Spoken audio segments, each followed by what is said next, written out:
The Caped Cearnsader's Everyday Heroes, A Day in the Life of Animal Control Officer Jessica Pett by Dan Kearns, North Durham. Like her last name would lead you to believe, Jessica Pett, an Uxbridge Scugog Animal Control Officer, is an animal lover. I've always loved animals. Originally, I thought about going into the veterinary profession, but I switched my focus once I got a summer job here at the Uxbridge Scugog Animal Control Centre, and I saw what it was like. I was more interested in this line of work, so I decided to focus on animal control.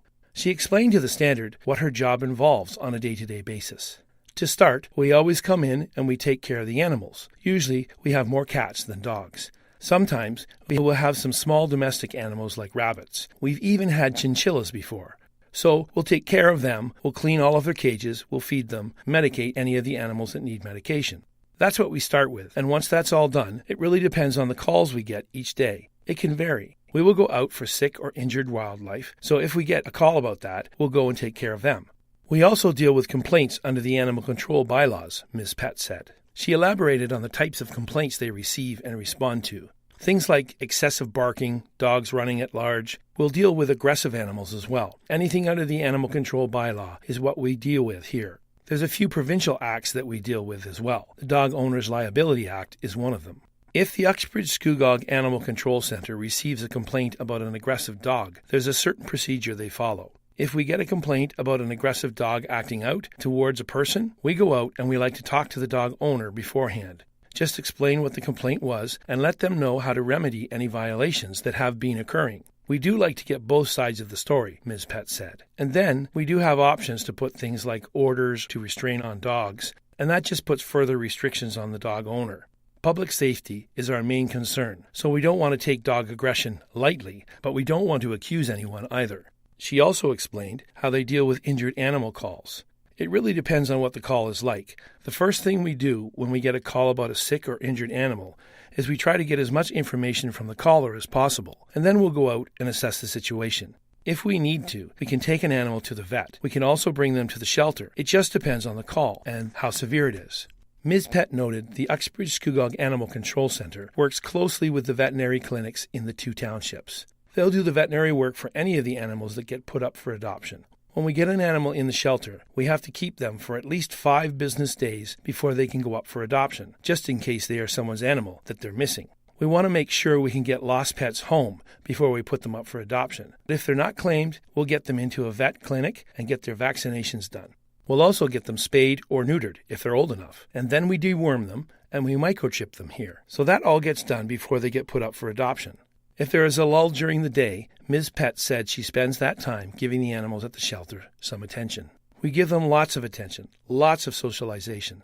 Sometimes animals can be here for months at a time before they get adopted, so it's really important to keep them stimulated, she said.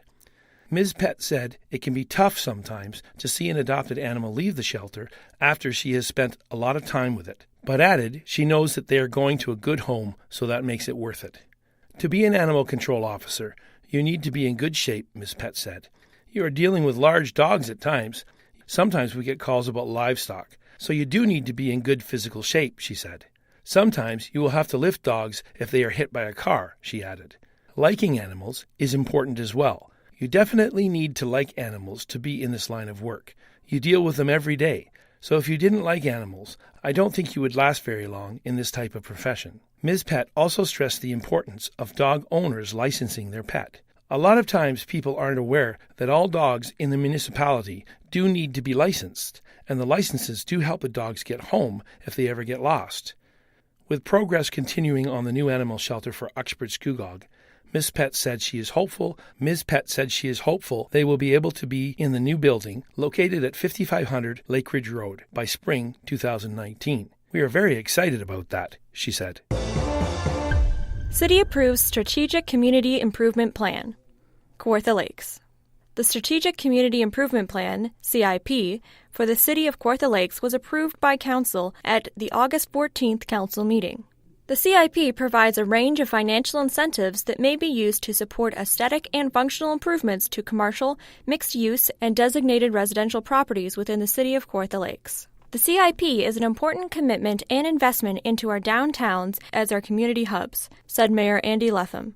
Council recognizes the importance of vibrant and prosperous downtowns to our economy and the quality of life of our residents. The CIP will make available grants, loans, and tax relief to eligible property and business owners within Kawartha Lakes to encourage repairs and improvements to commercial and mixed-use properties, enable restoration of heritage buildings, create or retrofit affordable rental housing, and support downtown Main Street revitalization. The specific financial incentives that will be offered for this year will be determined by Council at a later date. The first intake of applications is expected to begin this fall. Interested applicants should contact the Economic Development Division at 705-324-9411, extension 1395, for help and more information on the application process. The Community Improvement Plan is an important tool that the city can use to support business growth and retention, says Denise Williams, Acting Manager of Economic Development. We are excited to connect with property owners and support them throughout the application process. A 20-day appeal period is now in effect for the CIP. Following this period, if no appeals are received by September 12, 2018, the CIP will come into force and be considered in effect. Funding for the CIP financial programs was provided by the Kawartha Lakes Community Futures Development Corporation, KLC-FDC, the Association of Municipalities of Ontario, AMO, the Ontario Ministry of Agriculture, Food and Rural Affairs, OMAFRA, and the City of Kawartha Lakes. For more information about the CIP, visit the Major Projects section at www.kawarthalakes.ca. Dwayne Marrison, looking to become Scugog's Regional Councillor. Dan Kearns, Scugog. Dwayne Marrison is looking to give back to Scugog if he is elected as the Regional Councillor. As a resident of the township of Scugog nearly all my life, I have witnessed the enhancements and challenges this township has faced over the years. I believe my experience and unequivocal commitment to serve the community through open communication and active listening will serve the community as a whole efficiently and more accurately portray the constituents' wishes, Mr. Marrison said in a press release. He added in the release, his auditing experience will help him work on council to keep taxes low. He also spoke about growth in the township. Growth is inevitable, and in my opinion, is greatly needed. But it needs to be responsible, planned, evaluated, reflected upon, and most importantly, approved by residents. I promise that if elected, I will strive to be the voice to advocate for and express concerns raised by my constituents, because your voice matters. As a father of 2 children, Mr. Marrison believes Scugog needs more affordable daycare services. It can get expensive, paying $25 to $40 a day per child, which in my case would amount to over $1,000 to $1,600 a month for a couple of hours of care before and after school. I, along with other residents, have been waitlisted, some for over a year, to get into before and after care at the YMCA run at the school, Mr. Marrison wrote in his release. Mr. Marrison concluded by saying he is running for regional councillor to be Scugog residents' voice in council and advocate for the wishes of the community as a whole. Inevitably, not everyone will agree on certain issues, but I vow, if elected, I will actively listen to all opinions, acknowledge, and take them under consideration, and passionately express them to council. Arts and entertainment. Rev-it-Up Hot Rod Show coming September 2nd, Castle McMullen, Uxbridge. The Uxbridge Museum will once again be having the Rev-it-Up Hot Rod Show on Sunday, September 2nd. Hundreds of hot rods, customs, classics, muscle cars, trucks, and sports cars will be out at the museum property to be enjoyed by the public. Alongside the cars, there will be food from places like That Sandwich Truck, Stuttering John's Smokehouse, and The Garage Guy, with music and local vendors. The Uxbridge Scott Historical Society encourages participants and spectators to bring their kids for face painting, balloons, glitter tattoos, buttons, and of course, Hot Wheels racing.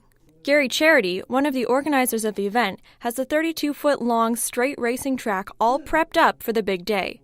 Kids can bring their own Hot Wheels or use the ones provided to race a fellow rodder. Best of 3 wins bragging rights, or they can challenge Mr. Charity, also known as the Boss, to a best of 5 for a prize. The first 200 kids will also get a free Rev-it-Up coloring book. Brand new to the Rev-it-Up Hot Rod Show this year is the new Horseshoe Pits. The Uxbridge Horseshoe Pitching Club will be out at the pits, along with Mayor Pat Malloy, running the Beat the Mayor Horseshoe Contest. If you think you're good at horseshoes or are up to the challenge, they encourage you to face off against the mayor and see who comes out victorious.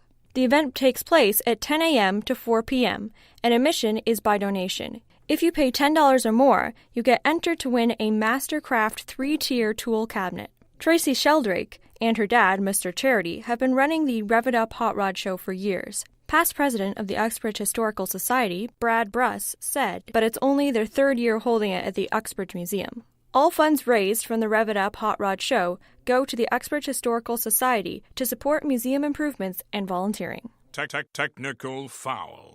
North Durham Sports.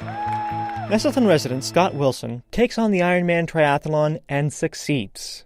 Claudia Sitzma, Scugog. Scott Wilson, 29 of Nestleton, decided it was time to cross one more item off his bucket list, and took on the challenging task of training for and then competing in the Mont Tremblant Ironman Triathlon on August 19th. I've wanted to do this since I was a kid. This competition always intrigued me, and I felt it was the right time in my life to do it. The Ironman Triathlon is a rigorous course requiring competitors to swim 3.8 kilometers, bicycle 180 kilometers, and finish with a 42.2 kilometer marathon run, all within a 17-hour time limit. Scott explained, I trained over a 14-month period, working out for 4 to 7 hours a day, and eating a 5,000 to 6,000 calorie diet, consisting of whole foods and eliminating all alcohol. My grocery bill just went through the roof. I received advice from online coaches and had the full support of my girlfriend, who encouraged me daily during training, and then came with me on the day of the race to provide moral support, snacks on the course, and see to it I had all the provisions I needed. The Ironman Triathlon is held over 300 times yearly in locations around the world, and attracts thousands of men and women to compete together, classified by age group and sex. Winners can expect a purse of up to $70,000 for first place. Second and third place winners receive considerably less, usually only being given about $5,000 and $2,000 respectively. The Ironman competitions attract some of the best athletes in the world, with some of them making it a full-time job, traveling to multiple events for prize money and corporate sponsorships. Scott continued, It was my first-time competition, and I was thrilled to be able to participate with these accomplished athletes. I mean, you couldn't play hockey and play alongside the Toronto Maple Leafs, but here I was, racing side by side with some of the most successful professional triathlon competitors there are. The whole experience was something I'll never forget, and I'm so glad I was able to accomplish it. Scott received the Ironman medal upon completion of his race, engraved on the back with his finish time, at an impressive 14 hours, 57 minutes, and 35 seconds. When asked when he will do this competition again, Scott just laughed. I won't be doing this again. I enjoyed the experience very much. But next on my bucket list is to just settle down and focus on my life, my girlfriend, my career, and my family. The Standard Podcast was produced by Greenstream Studio for the Standard newspaper.